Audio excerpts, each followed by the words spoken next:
अच्छा, एक ये भी कंस्पिरेसी है कि इंडिया क्योंकि चाहता है कि आईपीएल प्रमोट हो, तो इसलिए उन्होंने सही नहीं मैनेज भी नहीं किया। क्यों भेजे 6 साल से टीम नहीं ला रहे, 10 टीमें नहीं बना रहे। ट्रू।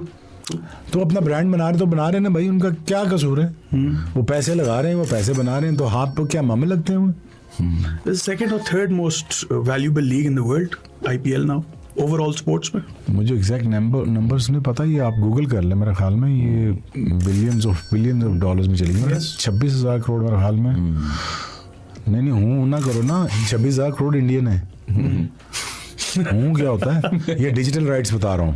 42 करोड़ 36 करोड़ से 42,000 करोड़ के खाली टीवी राइट्स के हैं। तो तुम कहाँ स्टैंड करते हो? कहीं नहीं। हैं कहते जी बाकी 6 टीमें सानू टीम नहीं लॉन्च करने देते। मैं कही शाबाश, वो 100,000 करोड़ पे पहुंच गए हैं कि तुम 5,000 करोड़ की लीग भी नहीं करा सकते।